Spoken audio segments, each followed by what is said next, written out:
Yes, good morning class. आज हम नल sequences के बारे में पढ़ेंगे। सीक्वेंस को नल सीक्वेंस का बोलते हैं। इस sequence is said to be null sequence if sequence n converges to zero.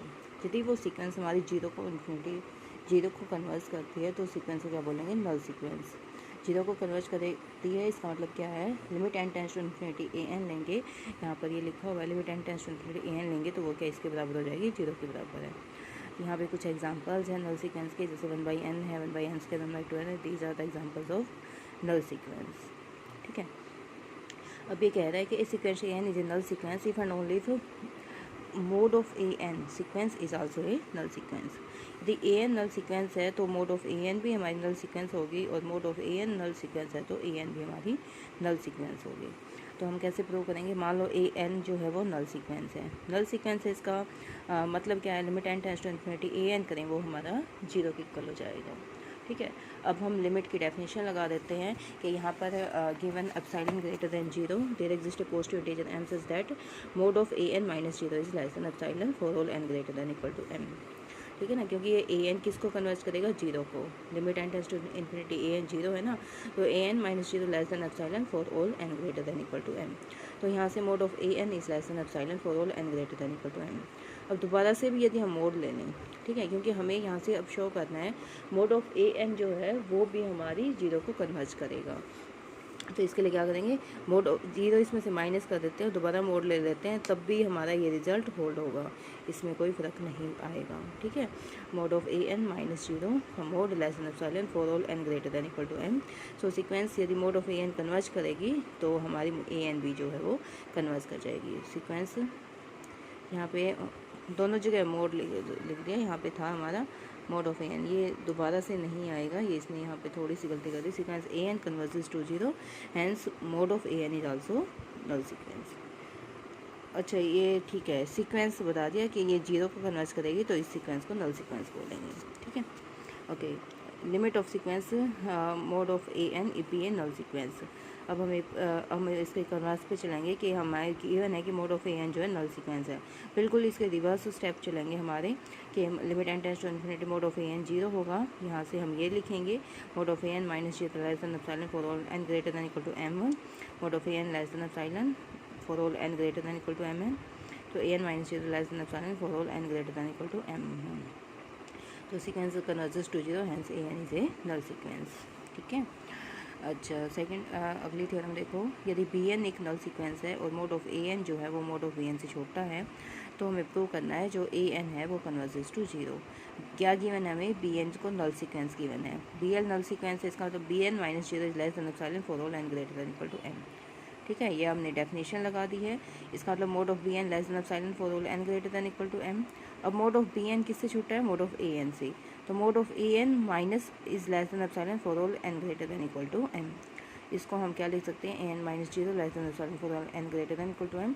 तो मोड ऑफ ए एन किसको कन्वर्ट कर जाएगा? जीरो को कन्वर्ट कर जाएगा। ठीक है, तो ये भी हमारा थ्योरम प्रूव हो गई। अब ये एग्जांपल्स कर लेते हैं, जो सॉर्ट एग्जांपल्स हैं। This the first 5 terms of the sequence है, हमें सीक्वेंस के पहले 5 एलिमेंट्स को लिखना है। n मीन्स जनरल टर्म है a n, 1 plus minus raised power n।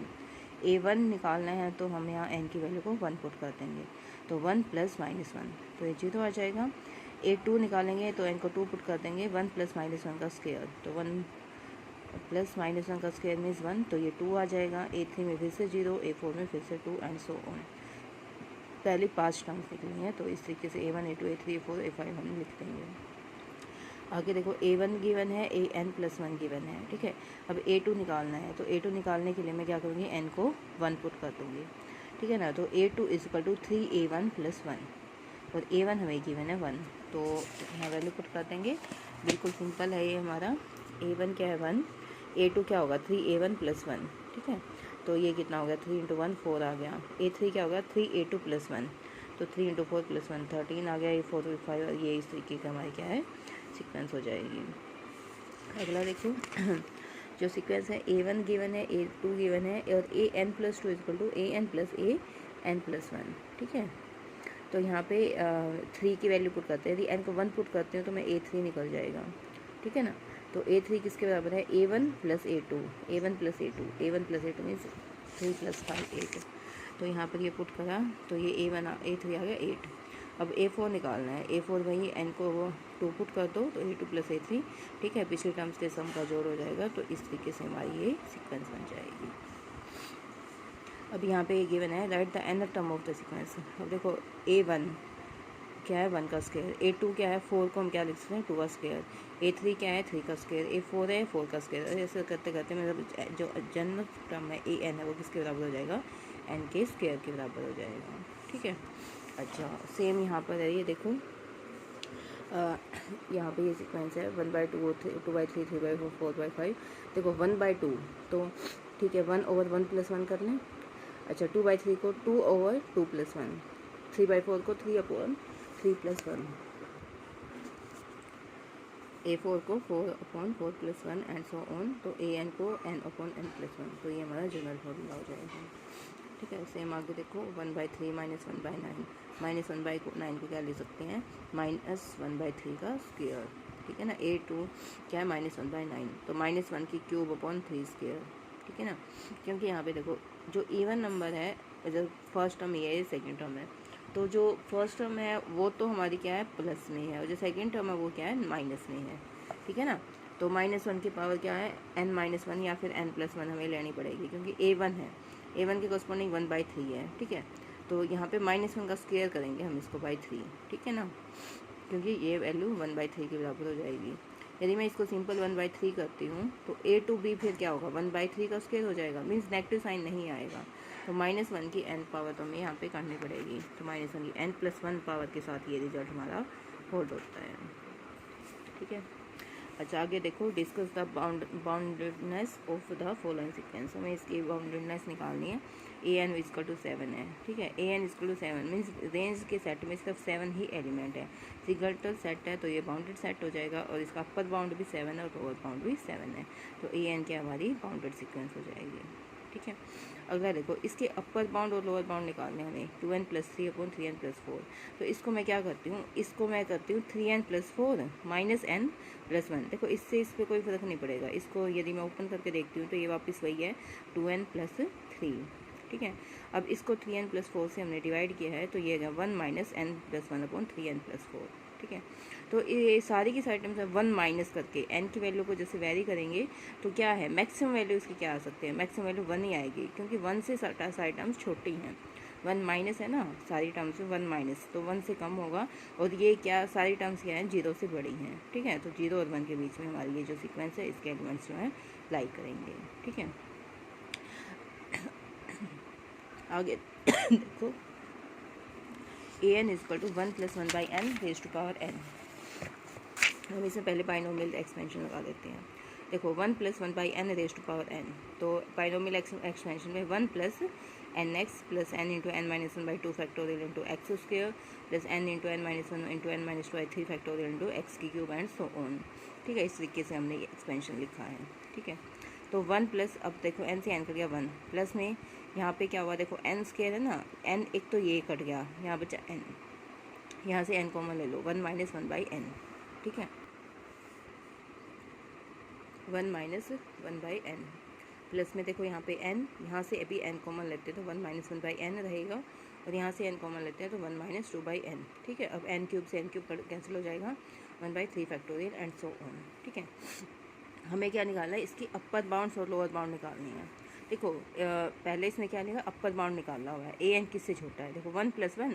अब इसमें से 1 - n टर्म हटा दिया, यहाँ से ये वाली टर्म हटा दी, तो ये किससे छोटा है 1 + 1 + 1/2 फैक्टर, अकेले ये लिखी है, क्योंकि ये क्या है 1 से छोटी टर्म है, ये भी 1 से छोटी है, ये भी छोटी है 1 से छोटी है, तो an इन सब से छोटा हो जाएगा, ठीक है।